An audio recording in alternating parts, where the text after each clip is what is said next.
and good afternoon. Today we are discussing the issue regarding the underconsumption of education in Malaysia, how it affects us as a society, and introducing potential policies using government intervention to curb those unwanted effects. Education is a unique good because it creates positive externalities. When a student pursues tertiary education, the benefits go far beyond their own income or career prospects. A more educated workforce brings more impact to society as it encourages firms to adopt advanced technologies, enhancing Malaysia's competitiveness in global value chains and attracting higher quality investment. It also improves labor adaptability during economic shocks, such as new technologies emerging, economic downturns, and structural changes in the job market.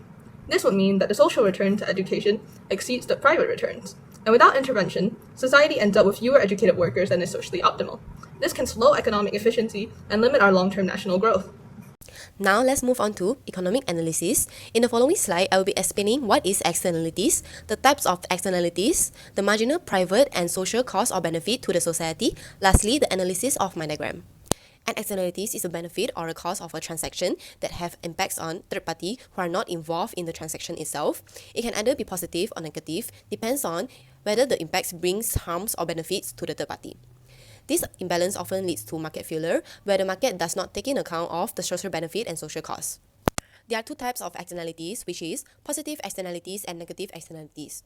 Positive externalities happens when the activity creates benefit to the third party. For example, education not only enhance the life of the individual student, it also bring benefit to the economic growth and reduce unemployment rate. Negative externality, on the other hand, arise when an activity create cost to the third party. For example, the pollution from the factory. Now let's move on to marginal private cost and benefit. Marginal private cost is the cost that individual need to pay in order to consume the activity. For example, in education, you need to pay for tuition fees and material in order to go to school. On the other hand, marginal private benefit is the benefit that individual gain directly from consuming the activity. For example, the knowledge you gain from the education firm. In contrast, marginal social costs and benefits reflect the total costs and benefits to the society as a whole. Marginal social cost includes not only the private cost to the individual or the firms, it includes the external cost to the society, for example, environmental damage. On the other hand, marginal social benefits capture the total benefits enjoyed by individual or the firms and the society.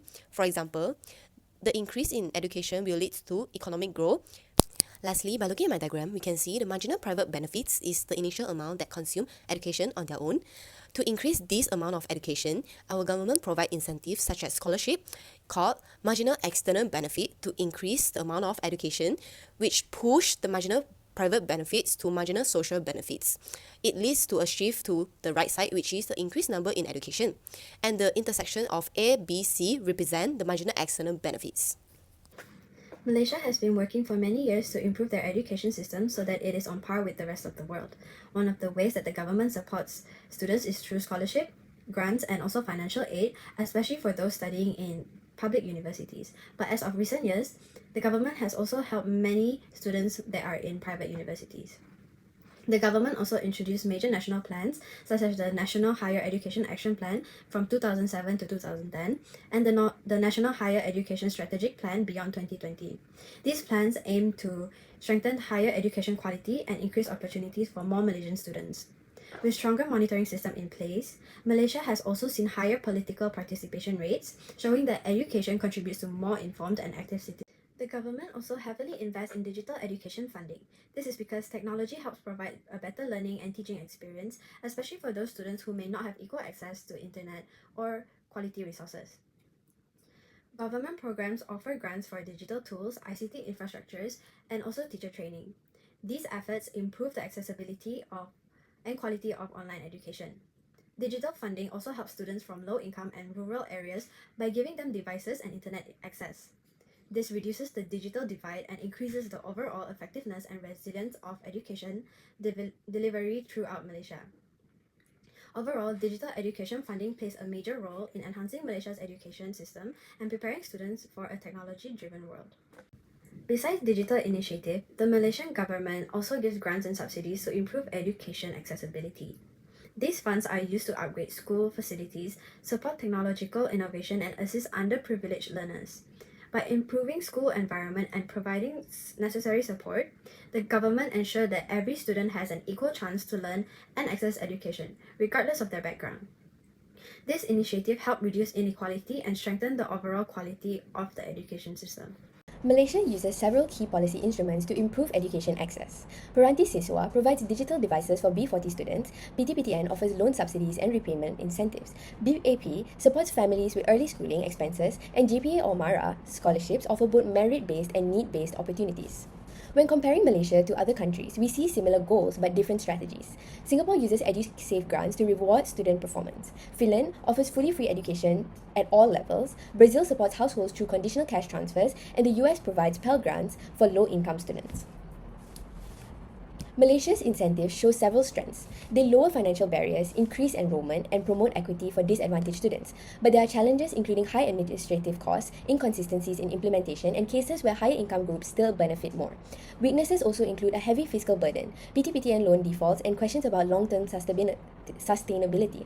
Overall, these incentives move education closer to the socially optimal level, but their effectiveness depends on proper targeting and efficient execution.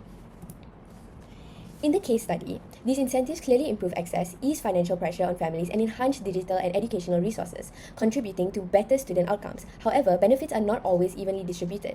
Monitoring issues continue, and funding limitations restrict how far the programs can reach. In summary, the policies help correct the positive externality of education, but stronger monitoring, better targeting, and more sustainable funding are needed for long-term impact. Now, let's take a look at what we learned from this analysis. From our analysis, we learned that education creates strong social benefits for the whole country, as a more educated workforce improves productivity, technology readiness, and helps Malaysia grow into a high-income, knowledge-driven economy. By looking at Malaysia's scholarships and digital education support, we understood how the economic theory of positive externalities connected to real government policies. These policies increase the marginal social benefit of education and encourage more students to pursue tertiary studies. During the construction of our analysis, we faced challenges such as finding it hard to combine information from many academic sources and to keep everyone's writing consistent.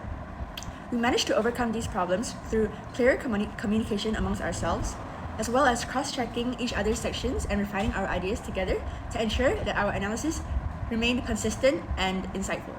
Lastly, our key finding is that underconsumption of education happens because individuals only consider private benefits rather than wider social benefits. Government incentives such as scholarships, grants, and digital funding can help correct this market failure, but their effectiveness depends strongly on good targeting, clear monitoring, and long-term planning.